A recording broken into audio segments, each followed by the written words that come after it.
Hey everyone, welcome back to the channel. Today, we're rediving deep into another common diagnostic trouble code you might encounter with your marine engine. P0441, which stands for EVAP System Incorrect Purge Flow.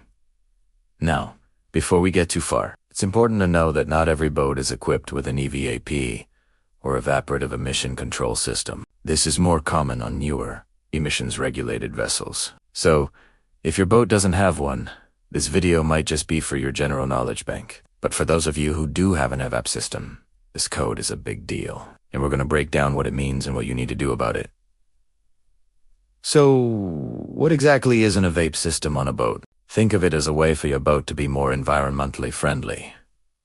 Your fuel tank naturally produces fuel vapors. Instead of just venting these vapors straight into the atmosphere, the EVAP system captures them in a charcoal canister. Then, when the engine is running under the right conditions, a component called the Purge valve, or Purge solenoid, opens up. This allows the engine's vacuum to pull those stored fuel vapors from the canister and burn them as part of the normal combustion process. It's a clever system that reduces pollution and can even slightly improve fuel efficiency. When you get a P0441 code, the engine's computer, the EFI, is telling you that it has detected a problem with this process. Specifically, it's seeing flow when it shouldn't, or not seeing flow when it should. The ECM commands the purge valve to open, and it uses sensors, like the oxygen sensors, to check if the air-fuel mixture changes as expected when the fuel vapors are introduced. If it doesn't see that change, it flags the P0441 code. Essentially, the purge flow is incorrect. What are the symptoms you might notice as a boat owner? The most common and noticeable one is the smell of raw fuel, especially around the engine compartment, or when you first open it up. If the system isn't purging correctly, those vapors can find other ways to escape. Another major symptom can be difficulty starting the engine, particularly after refueling. This can happen if the purge valve is stuck open, allowing unmetered fuel vapor into the intake manifold when it shouldn't, effectively flooding the engine with too rich of a mixture. You might also experience a slightly rough idle or a check engine light on your dash, which is what probably led you here in the first place. Alright, let's get into troubleshooting. The heart of this code often lies with the purge valve itself.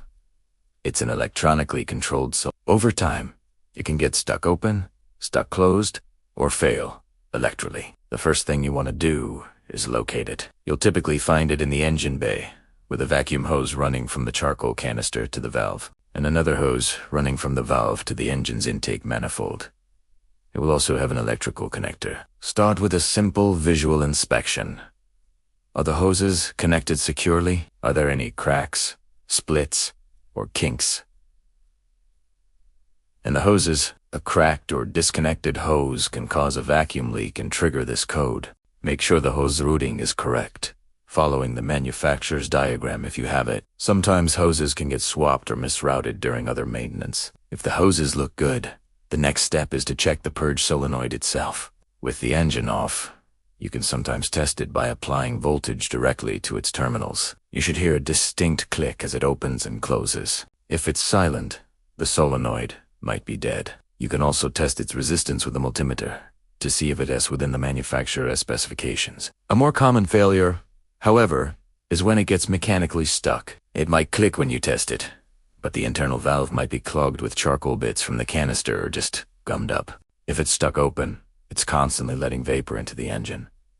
If it's stuck closed, it never will. In many cases, replacing the purge solenoid is the most straightforward and effective fix. They aren't typically a very expensive part. Don't forget to also check the charcoal canister. If it becomes saturated with liquid fuel, which can happen from overfilling the gas tank, it can send charcoal granules down the line, clogging up the purge valve and hoses. If you suspect this, you might need to replace the canister as well. So, to recap, check for fuel smell and starting issues. Inspect all EVAP hoses for cracks and proper connection. Test a purge solenoid for electrical function and to see if it's stuck. If in doubt, replacing the solenoid is often the solution. Thanks for watching, everyone. I hope this guide helps you tackle that P0441 code and get back to enjoying your time on the water. If this was helpful, give us a thumbs up. And don't forget to subscribe for more marine engine tips and tricks. See you in the next one.